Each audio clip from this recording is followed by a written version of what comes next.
Para mí tiene una parte linda y divertida que es recibir a María Roca acá en NAU 97.9. ¿Cómo estás? Bienvenida. Muy bien, Au. Como siempre, encantada de estar acá. Me encanta porque abordamos temas muy interesantes. Obviamente el tema de hoy será por qué es importante que los chicos desde edades tempranas aprendan o entiendan cómo funciona su cerebro. Pero vos sabés que veníamos charlando acá antes con Joan, con Mariano, con Ale. ¿Por qué nos cuesta tanto cambiar, no? Nos pusieron de frente, nos dijeron, che, inteligencia artificial va a hacer un montón de cosas por ustedes, va a automatizar tareas, y vos decís, pero ¿qué onda? ¿Por qué de repente cambiar o aprender nuevas cuestiones también hace que sea tan difícil de incorporar o de prepararnos para eso? Bueno, porque cambiar básicamente al cerebro le consume muchos recursos. Digo, cambiar es algo que el cerebro puede hacer, como hemos discutido varias veces, el cerebro es neuroplástico y puede cambiar, inclusive entrada a la edad, digo, porque a veces creen que, bueno, a medida que envejecemos ya la capacidad de cambio está muy reducida. Esto no es así, el cerebro es neuroplástico a lo largo de toda la vida, pero el cambiar consume recursos, consume tiempo, consume foco, consume atención. Hay cierta resistencia que tiene el cerebro al cambio. Pensá que el cerebro trabaja a partir de predicciones, entonces cuando algo cambia, la predicción no se da y eso le genera cierta incomodidad. Por eso muchas veces nos frustramos, nos irritamos, nos enojamos frente al cambio. Pero bueno, teniendo en cuenta esas cuestiones que pueden suceder cuando intentamos cambiar, tenemos más chance de hacerlo también, ¿no? Entonces, una vez que el cambio está decidido, hay que conocer qué podemos hacer para cambiar. Uno, no tratar de cambiar todo al mismo tiempo. Hablando de inteligencia artificial, si quiero interactuar con, no sé, con un modelo nuevo, tratar de ir uno a la vez, no con 25 al mismo tiempo, porque si no probablemente termine sin aprender ninguno, sin entender las ventajas o desventajas de cada uno de ellos. Después entender que me va a costar y que me voy a resistir Horas un poco. culo, dijo Joan. Exacto, que justamente lo otro que ayuda mucho al cambio es la repetición, tanto de una nueva habilidad que quiero aprender como del uso de una nueva herramienta, que al principio te resulta como distinta, distante también, y a medida que la vas usando en repetidas veces, esas horas cola, sentada tratando de usar, eso lo que se va haciendo es que se vuelva más automático y que por tanto la puedas usar con más pericia, ¿no? Entonces, igual te diría que de la inteligencia artificial la resistencia muchas veces es más intelectual que práctica, ¿no? Este miedo de decir, ay, bueno, che, realmente nos va a sacar el trabajo todos, o qué está pasando con las habilidades de nuestro cerebro, pero después todos estamos con ganas de aprender a usarla porque realmente es muy eficiente y ayuda un montón. Claro. La verdad que sí, pero bueno, los chicos, los nativos de inteligencia artificial, ¿no? Tendremos a los nativos en esta materia desde ya. Vamos a hablar de los chicos, de la salud mental y por qué es tan importante que desde muy pequeños entiendan cómo funciona el cerebro. Si nosotros no sabemos cómo funciona, ¿cómo le explicamos a nuestros hijos cómo funciona su cerebro, ¿no? Bueno, justamente para mejorar de generación en generación, digo, nuestra mejor versión. Claro, necesitamos generar una mejor versión en las nuevas generaciones en lo que tiene que ver con el conocimiento con respecto al cerebro, y no solo cómo usarlo más eficientemente, sino cómo cuidarlo, ¿no? Desde muy chicos sabemos, por ejemplo, cómo cuidar nuestro corazón, cómo proteger, no sé, cómo protegernos del frío, y sin embargo no tenemos tan claro de cómo se cuida el cerebro. Y desde mi manera de ver, que es cierto que es sesgada porque yo soy neurocientífica, el cerebro es la principal herramienta que tenemos. Con el cerebro tomamos decisiones, con el cerebro reconocemos las caras de la gente que queremos, nos acordamos qué decisiones funcionaron en el pasado y cuáles no, con el cerebro proponemos nuevas alternativas a cosas que dejan de funcionar. Entonces, no conocer cómo se cuida y cómo se usa eficientemente, digo, es perder un recurso o tener una herramienta que no sabemos bien cómo mantener en forma, cómo cuidar y cómo utilizar eficientemente.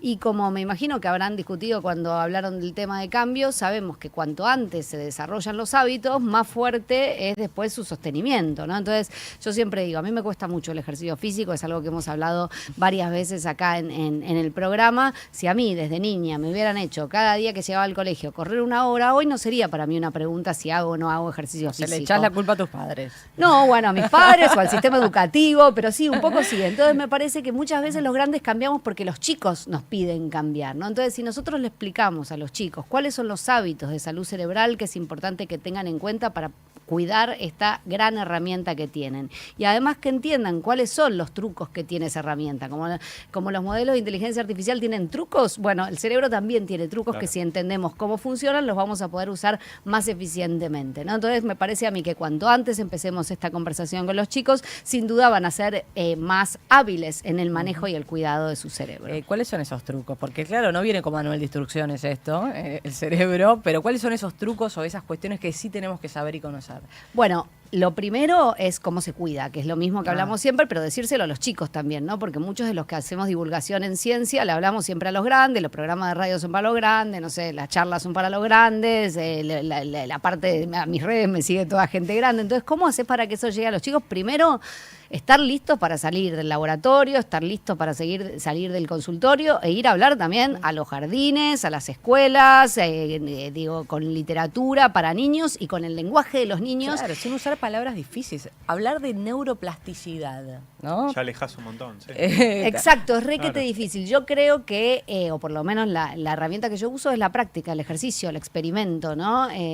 Yo he publicado distintos libros de neurociencias para niños y ninguno tiene mucho texto. Lo que tiene es probalo vos, ¿no? Que está mostrando Agus es Descubriendo el Cerebro 2, que quiero invitarlos a todos porque el sábado 9 de mayo a las 18 horas voy a hacer un taller para niños en la Feria del Libro, justamente de esto de cómo usarlo más eficientemente. Pero te decía, Agus, que hay que, primero que aprendan a saber cómo cuidarlo. Ejercicio físico, alimentación, sueño, tiene que ser una discusión desde el inicio de la vida, porque de vuelta, muchos de los hábitos que nos acompañan a lo largo de toda la vida se desarrollan en esa, no digo primera infancia, pero al menos en la infancia cuando empezamos a hablar con los chicos. Y segundo, esos trucos, ¿cuáles son? Bueno, depende de la función que hables, ¿no? Ya hablamos la otra vez de los pilares del aprendizaje. En este libro hablamos de la atención, que a mí me parece que es un tema súper pertinente en la actualidad, digo, básicamente porque todo compite por nuestra atención, ¿no? Desde la red social que te manda una notificación hasta la radio que quiere que te escuche. Todo nos distrae. Todo, es que claro,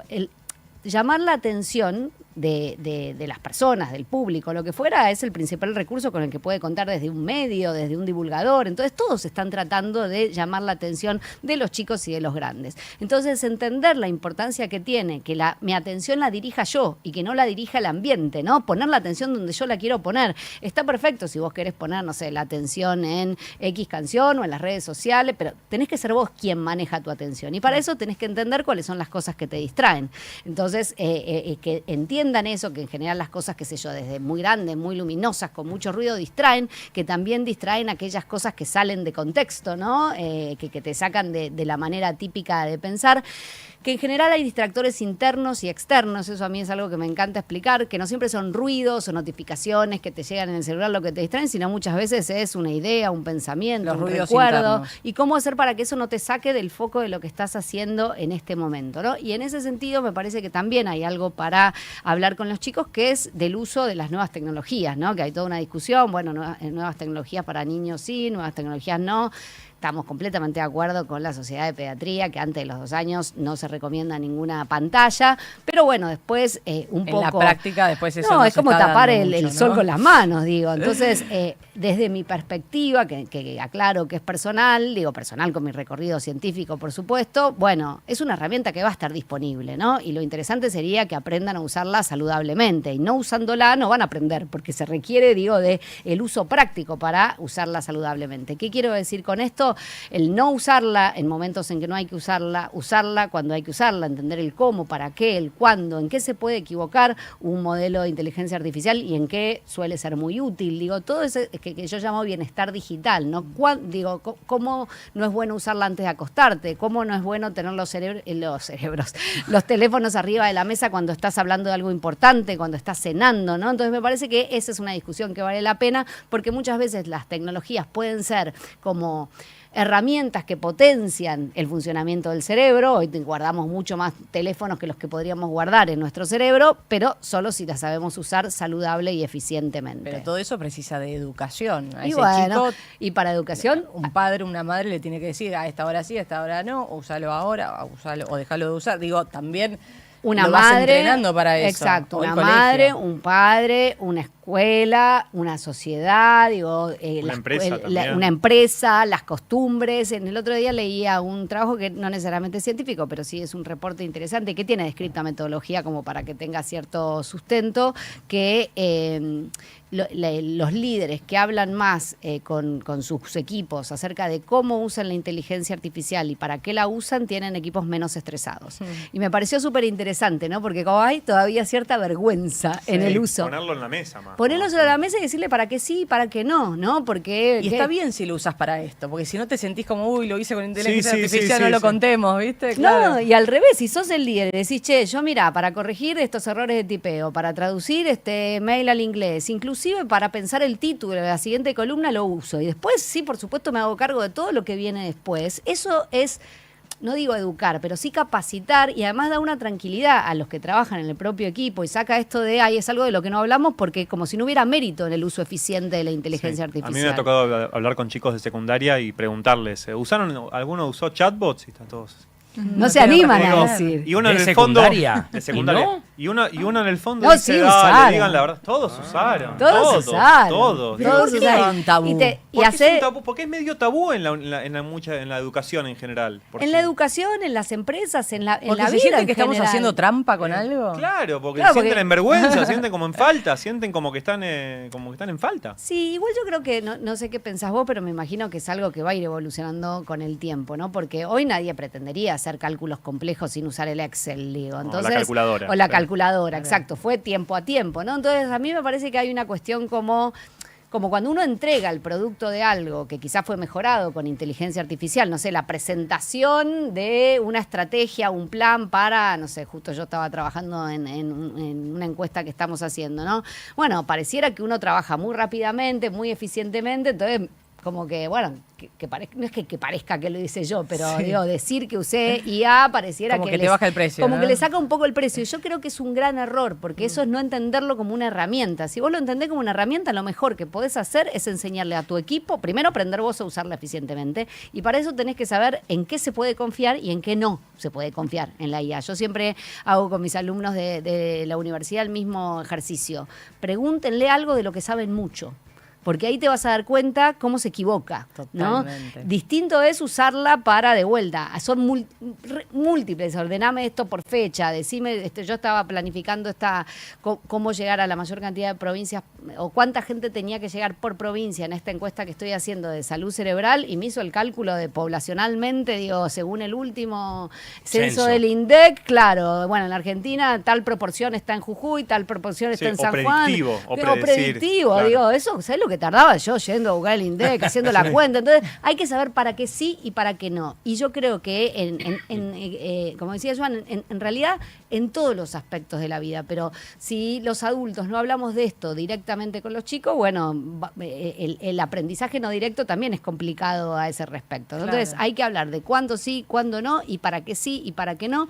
Y esto va a ir cambiando todo el tiempo, porque las nuevas tecnologías y la IA, digo, se superan notablemente muy rápido, con mucha rapidez. Y otra cosa que discutíamos la otra vez, que te traigo a vos sobre la mesa, que me parece interesante, que es, leí un reporte del Foro Económico Mundial que decía, bueno, en lo que tiene que ver con la IA o las nuevas tecnologías, las empresas muy rápidamente se van a igualar, porque eso que hoy está disponible para algunos, muy rápidamente va a estar disponible para todos.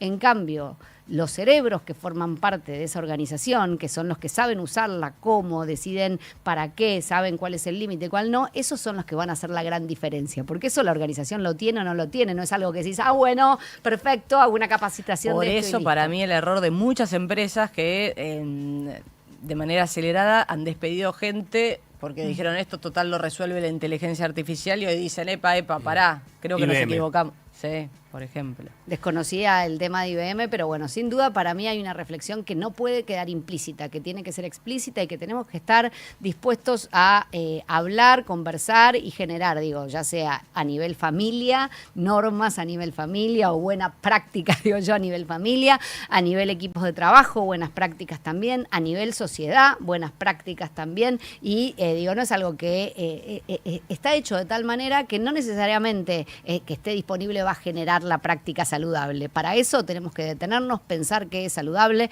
y en este caso hablar con los chicos lo antes posible con respecto a esto. Y volviendo a los chicos, ¿no? Porque a medida que crecemos y los cambios que conlleva también ir aprendiendo en cuanto al cerebro, ¿cómo gestionamos en los niños ese miedo a equivocarse, la etapa de frustración escolar que la tuvimos todos también, ¿no?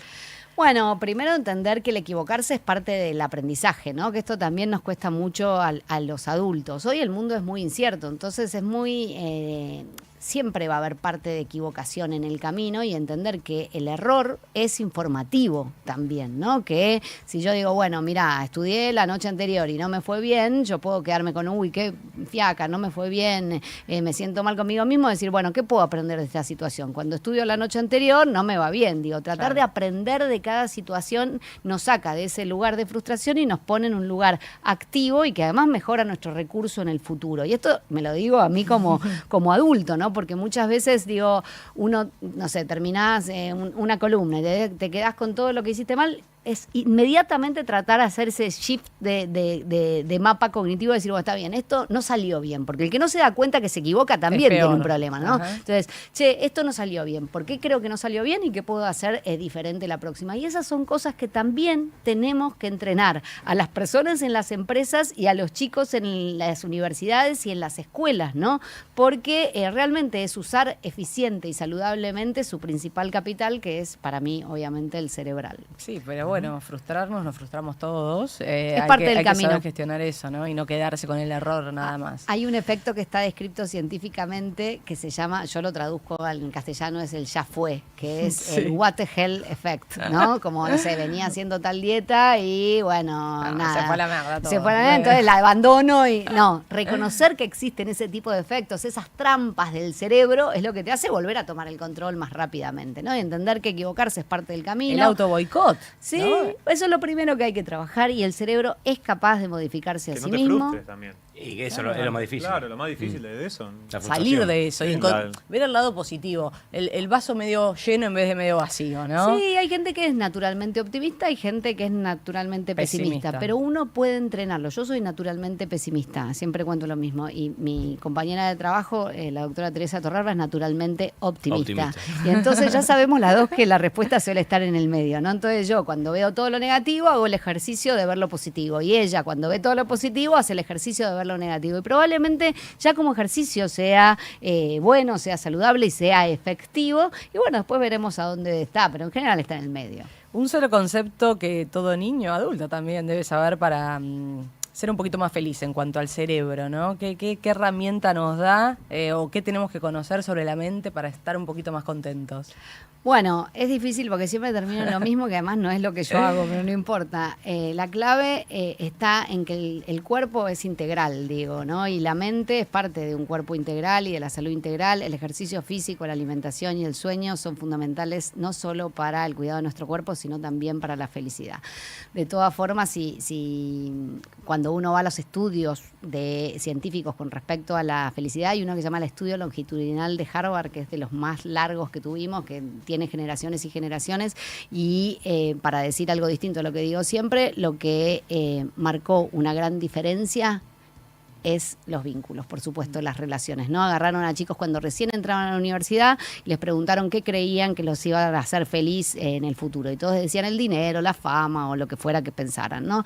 Y lo siguieron durante años, inclusive estaba Kennedy como parte del estudio porque era al ingreso de la Universidad de Harvard, y después cuando pasó el tiempo le cambiaron, hicieron un shift, dijeron los vínculos es lo que realmente importa. Mira, al final de estar bien rodeados, ¿no? La familia, los amigos, Darle tiempo. Sí. Es cierto que a veces, viste, con la vida diaria, la vorágine, el laburo, no te detenés y pasan los días, pasan los meses, hace un montón que no te veo, ¿no? Y después se te pasó la vida, wow, ¿viste? Qué tremenda esa conclusión, María, por favor. Descubriendo el cerebro 2, neurociencia para entrenar la atención, vas a estar este sábado en la Feria del Libro. Sábado, 18 horas, en la Feria del Libro, en la zona infantil, que no se llene de adultos, pueden venir los adultos, pero es una actividad para niños, me encantaría que se sumen, la idea es a través de juegos y experimentos que los chicos entiendan la importancia de cuidar el cerebro y cómo entrenar su atención, gestionar su tiempo y conocer cuáles son los errores y las trampas en las cuales en general cae nuestro Chicos, cerebro. ¿a partir de qué edad pueden ir, por ejemplo? Mira, yo acepto todo porque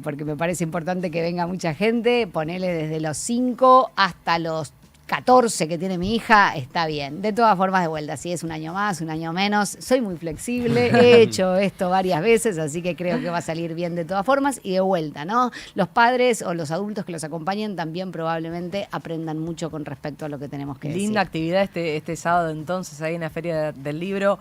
María Roca, con los chicos podés ir, pasarla bien y de paso se llevan un aprendizaje, ¿no? ¿Cómo funciona? ¿Cómo cuidamos el cerebro? Con la número 1, María Roca. La siguen en sus redes también, que es mariarroca.ncs de neurociencias. Es rarísimo, ya lo sé. NCS, medio nerd, me dicen siempre. Pero bueno, no me di cuenta, la tengo hace muchos años, no lo había pensado bien. No pasa nada. Gracias, María, bien, por haber venido. Un placer, gracias a ustedes. 3:30 de la